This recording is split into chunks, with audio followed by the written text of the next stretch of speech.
Hello, and welcome to another episode of Appleseed Podcast, where we believe that the root of financial freedom begins with education. If you're tuning in because your current budgeting system feels like it's missing something, or you're just starting out and looking for guidance, this is the episode crafted just for you. Today, we're going to explore various budgeting methods and how you can tailor them to not just fit your wallet, but your lifestyle too. Now, we're going over several budgeting methods today. Some of them you may have heard before, some of it may be new to you. So just sit back, take some notes if you'd like, and follow along with us.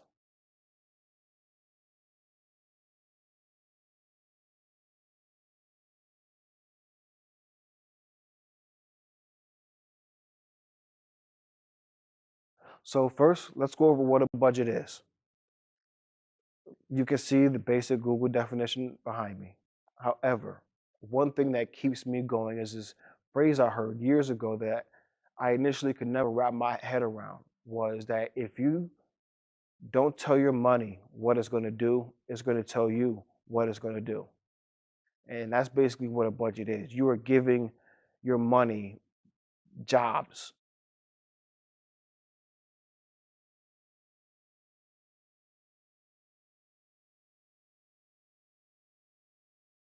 So there are quite a few different types of budgeting styles.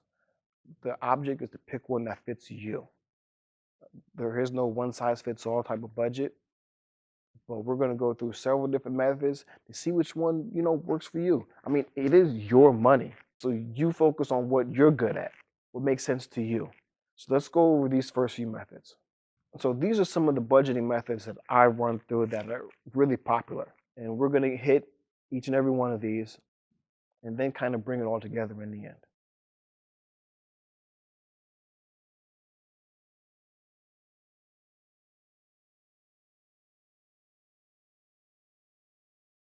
All right, let's start with a closer look at proportional budgeting. This is one of the most popular forms, the 50-30-20 rule. This method was popularized by Senator Elizabeth Warren. I don't know if she invented it, but I give her credit for making it popular. So this budgeting framework is probably one of the most simplest forms you can use. It splits up your finances into three categories. The 50-30-20 rule splits it up into needs, wants, and savings. Pretty much straightforward, and it's designed to provide a balanced approach to managing your money, ensuring that you cover essential expenses, enjoy life, and of course, save for the future all at the same time. Now, this method works well for those who appreciate simplicity in their financial planning. It's especially useful if you're starting out with budgeting or you've struggled to keep track of more detailed systems. This gives you a clear, broad structure to follow, which is comforting for those who find a vast array of financial advice out there to be, overwhelming. One effective way to implement this is to use separate bank accounts for each category. One for needs, one for wants, and the third for your savings. This setup not only simplifies tracking, but also prevents you from accidentally dipping into your savings or spending budget. When your needs category is getting low, it's a clear signal to check your spending and or reassess what you classify as a need. So while this 50-30-20 rule provides, a clear path for managing your money, it sometimes, can feel a bit rigid. I don't like it. So let's say your lifestyle doesn't neatly fit into one of these three categories. There are other ways to do this proportional method for budgeting. Your lifestyle income, your lifestyle expenses may be more than 50%. Your entertainment may be less than 30%. There are other solutions to this. The purpose of this is to recognize where to spend your money. The other variations to this, like the 60-40 rule of proportional budgeting, or even 7-30, it adjusts to the percentages to better align with different priorities for your lifestyle. Adapting to these changes and needs, it shows that this type of budgeting isn't about a strict adherence to rules, but about understanding and managing your money in a way that supports your goals. The proportional budgeting is great for a framework if you're just starting out, but it might not account for every single financial situation. For example, if you have a lot of debt, you may need to adjust the percentages to allocate more towards the debt repayment before you can focus on discretionary spending, maybe even savings.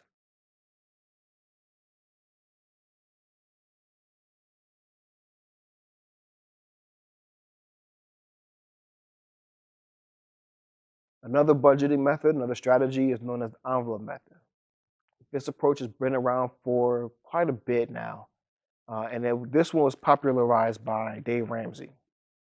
He's well known for his effective money management tips, and he likes this method a lot. This is more a tangible system to curb your spending. And I'm going to let you know right now, I've tried this method. It did not work for me at all. This is why I had to develop something different. This method forces you to think about each and every dollar you spend. It's particularly effective for those who struggle with impulse purchases or those who have trouble tracking their spending. When you physically, the process of physically handing over cash, not just handing over cash, but putting it in that envelope, lets you know that you have a limit to how much you can actually spend. You can feel what's happening more acutely. I'll say that. So with the envelope method, you're supposed to divide cash into an envelope for, let's say, groceries, for entertainment, anything that you spend money on, even if it's extracurriculars for the kids. You're supposed to put money in the envelope, and once that money's gone, that's it. There's no more spending. And reason it didn't work for me is because I didn't accurately track my expenses to see how much I was spending. I was trying to fit myself in an envelope that didn't adjust to my lifestyle. It may work for some, it didn't work for me. But one caveat about this is that it's very simple. You don't need spreadsheets. You don't need apps. If you just need envelopes, that's it. So you can look in the envelope and see how much you have left to spend on that category. Now, one difficulty that I find with this is that it is cash. We're moving into a digital world, so one way to get around that is to have maybe preloadable debit cards or credit cards. Yeah, they may come with a fee, but it does help you move into this modern age. And that may be especially great for online shopping or even bill payment. You can handle it with a card.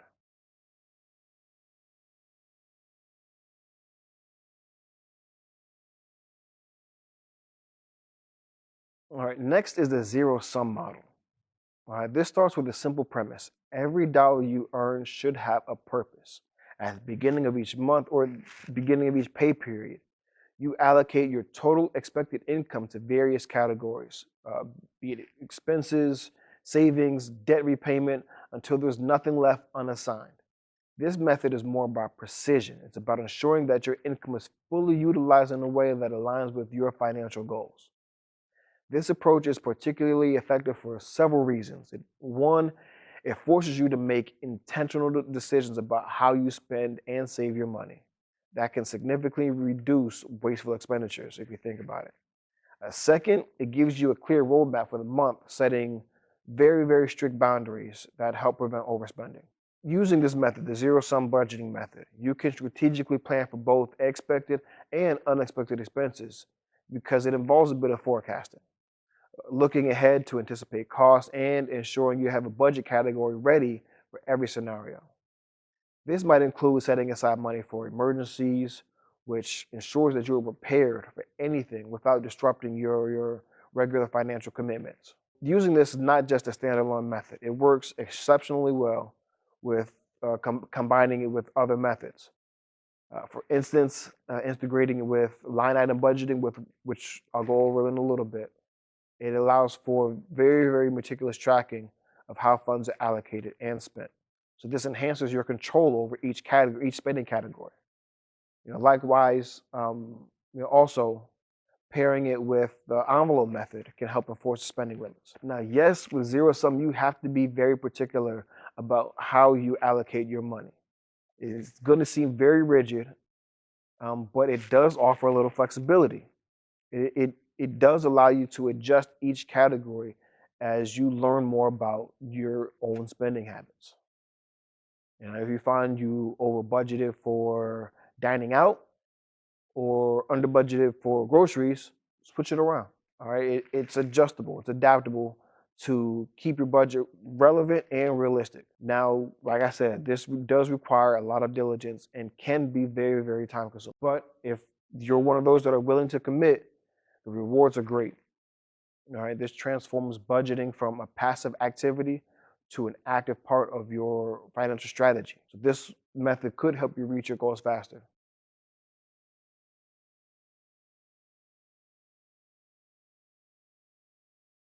Now, the next budgeting strategy prioritizes you, yourself. This one is the pay yourself first method. This is exactly as it sounds. You put money towards your savings account, all your savings account, whether it's your investment account, your retirement account, general savings, emergency account, whatever you do, you pay yourself first. And it doesn't mean you splurge on the new purse you wanted or the new shoes that you've been looking at. This means you put money towards your future, not towards the impulse purchases, not towards the now, not towards the materials. The pay yourself first method is more of a delayed gratification method because even though you're putting money towards your savings account, it does go towards your future later on. I do this when I want to save heavily for 3 months, and then I transform it later to paying off debt, heavy for the next 3 months. And then I'll go back to pay yourself first. Doing it this way for me breaks the monotony of having to pay somebody else. So I'd rather pay myself for these next few months, feel good about it, and then say, okay, I got to get back to building my credit. So then I'll go back to paying off debts, and I'll do a little more. I'll shift my focus from one to the other, back and forth, every so often, just to break the mundane from everyday bill paying.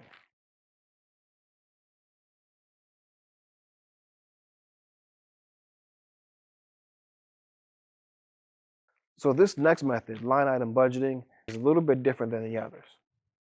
This one tracks every dollar you've already spent. Unlike the other budgeting methods where you are planning for what you're going to spend, line item tracks what you've already spent.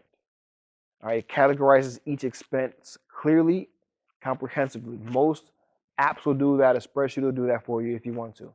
So every coffee, every utility bill, every spontaneous treat. Teachers, this is not a drill. Please exit the building immediately. This is not a drill. Please exit the building immediately. Take your emergency bag with you.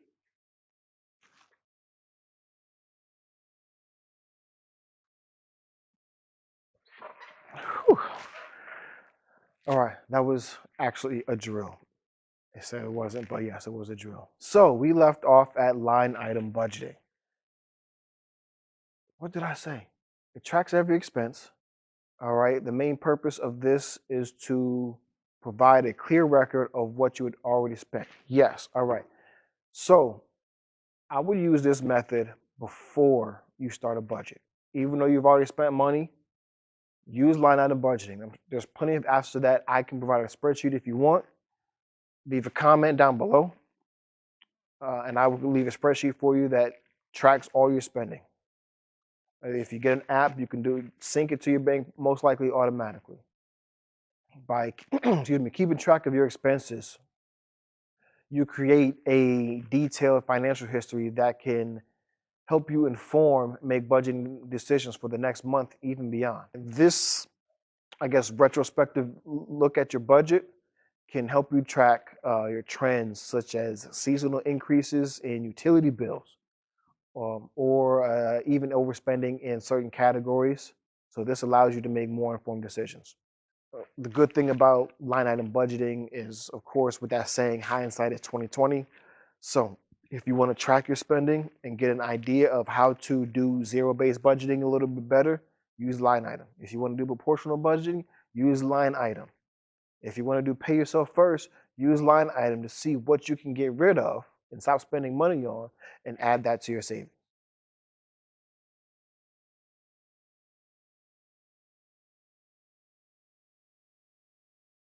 So we went over a few different budgeting methods.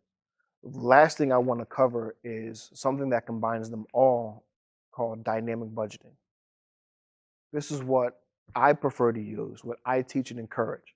It integrates most of the strengths from all the other budgeting methods, whether it's the detailed tracking of line item budgeting, the disciplined spending of the envelope method, the pay yourself first, the allocation of zero sum budgeting, it uses them all.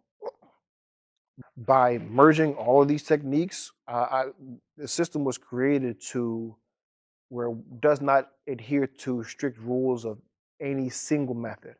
So instead, it's designed to be as fluid as the lives of the people who use it. So the beauty of the system is how adaptable it is to any situation. It can comfortably adjust to fit any financial landscape that might be encountered. Whether it doesn't matter. It doesn't matter if you're a freelancer dealing with a fluctuating income, or you're planning for your family, for future expenses, or even someone trying to navigate themselves out of debt. All right, our system, it evolves with your circumstances. So this flexibility ensures that no matter what your financial situation is, it can accommodate and guide you towards a better financial future. Good morning.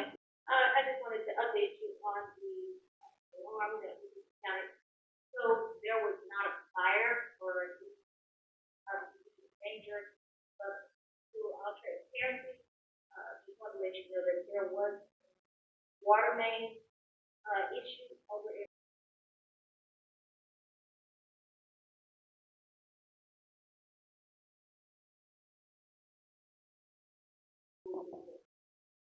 but all in all, you all did a great job, excellent the building, and for the most part, was getting the building back. Teachers will start one last thing. Please at this time, look over your students with their dress code. I have some students that are sleeping out of this code. We will be returning it back to the home. Care.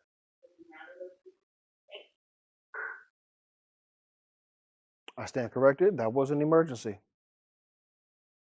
The budgeting system you see here, this is the one I created.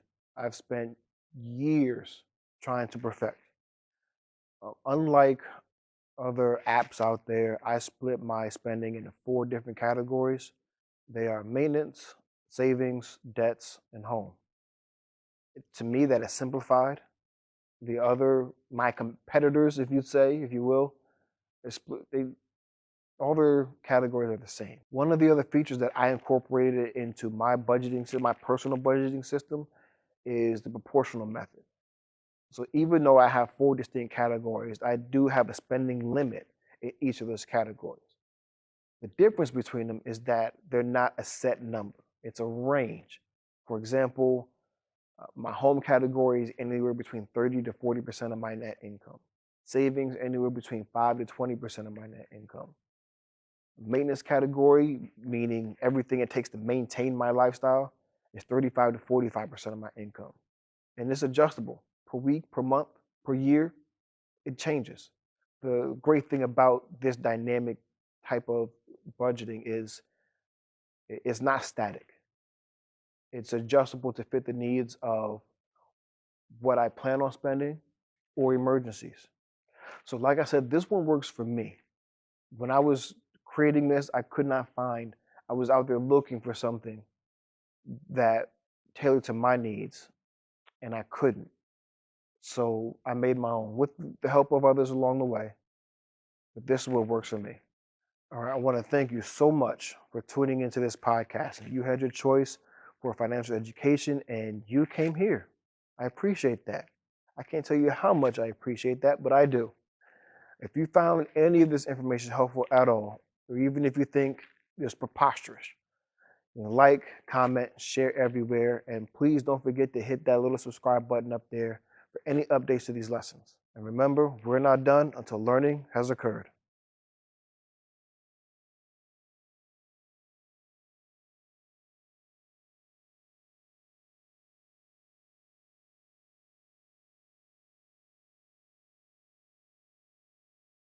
So if you watched this episode on YouTube, the lesson you just saw was a modified version of what I taught in my class for my students. What was different about it was the practical application portion of it. I had them create a blank sheet with some general categories for budgeting. And I gave them some play money to use. And with their salary, they were to divvy up where they were supposed to spend their money. And along the way, I would come by every now and then to a couple of students who were working on it, and I snatched some money away. Of course, like, what are you doing? I was like, well, you decided to call out for a couple of days because the new 2K came out and you wanted to play that instead of going to work. Now you don't have your full paycheck. I go to another student, take a handful of money, said, oh, you were sick for a whole week, so now you're missing a week's worth of paycheck. How are you going to make rent? It would get them thinking pretty much to how they were supposed to maneuver their money around, what to do in case of an emergency, or in case they just decided to be lazy. Because yes, it does happen. Some people do call out just to play video games. Yes, people do get sick and miss work. It's happened to me. Sometimes you even have to care for a child. No matter the case, the bills don't stop. They don't stop coming. One of the things I express to them is when they get their, $2,000, $3,000 check for the month, and they count it up, and it's sitting at 25, 2,600. Like, Mister, I don't have all my money. Like, oh, really? What happened to it? Fortunately, there's always one student who points out taxes, and I'm like, yes, you got it. Yes, yes, you do have to account for taxes, and the anatomy of a paycheck is another lesson that we will go over later on. But for next week, we are hitting a topic that is extremely, extremely boring, but it is necessary, especially with the climate for today, especially with the economic climate that we are experiencing today. It is going to be on the Federal Reserve. We'll touch up on a little history and look inside to what it is truly about. Thank you.